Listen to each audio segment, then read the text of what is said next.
రోజు దుర్వాస మహాముని అలా బయటికి వెళుతూ ఉండగా తనకి ఇంద్రుడు ఎదురుపడ్డాడు.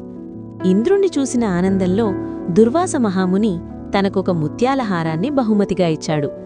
ఆ హారాన్ని ఇంద్రుడు అహంకారంతో కింద పడవేశాడు. ఆ హారం ఏనుగు కాళ్ల కింద పడిపోయింది.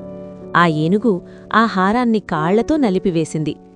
మరలా అదే దారిలో తిరిగి వస్తున్న దుర్వాస మహాముని అది చూసి కోపోద్రిక్తుడయ్యాడు. ఎంత అహంకారముంటే ఆ ఇంద్రుడికి నేనిచ్చిన హారాన్ని ఇలా చేస్తాడా అనేసి ఇంద్రుణ్ణి శపించసాగాడు. ఏ అహంకారంతో ఏ సంపదతో నువ్వు ఇలా విర్రవీగుతున్నావో అదే సంపద నీకు లేకునుగాక అని దుర్వాస మహాముని శపించాడు. ఈ విషయం తెలుసుకున్న రాక్షసరాజు ఇంద్రలోకంపై యుద్ధానికి బయలుదేరారు.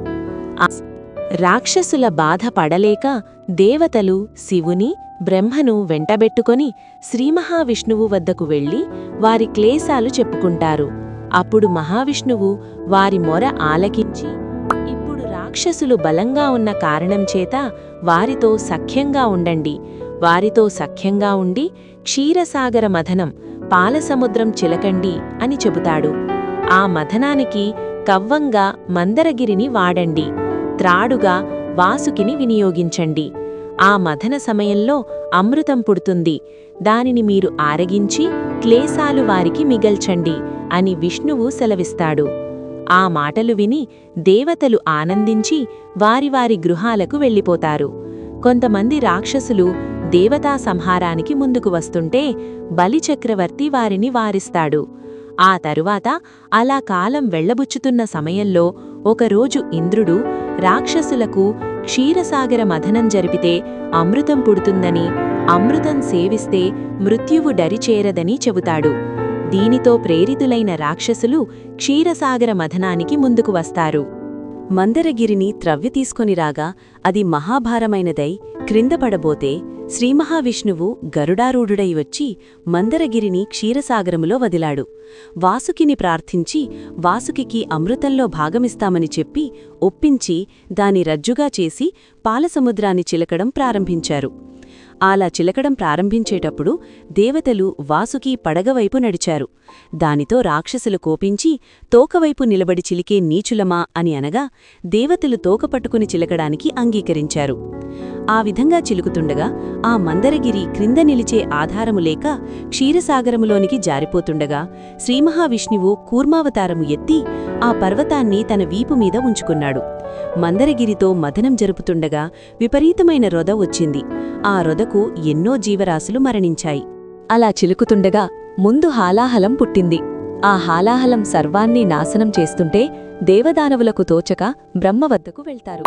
బ్రహ్మ విష్ణువు వద్దకు, అక్కడి నుండి కైలాసంలో ఉన్న శివుడి వద్దకు వెళ్లి క్షీరసాగర మథనం జరుపుతుండగా వచ్చిన దానిని అగ్రతాంబూలంగా స్వీకరించమని ప్రార్థించగా శివుడు హాలాహలమని గ్రహించి పార్వతితో సేవించమంటావా అని అడుగగా సకల సృష్టిని రక్షించడానికి సేవించమని చెబుతుంది. అప్పుడు శివుడు ఆ గరళాన్ని తీసుకుని తన కంఠంలో ఉంచుకొన్నాడు. గరళాన్ని కంఠంలో ఉంచుకోవడం వల్ల గరళకంఠుడయ్యాడు.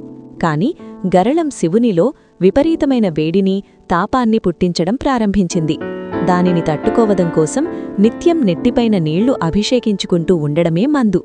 అక్కడికి తాపం అణగడానికి క్షీరసాగర మథనంలోంచి పుట్టిన చంద్రుడిని శివుడు తలపైన పెట్టుకొన్నాడు. గంగమ్మ తల్లిని నెత్తిపైన ఉంచుకొన్నాడు.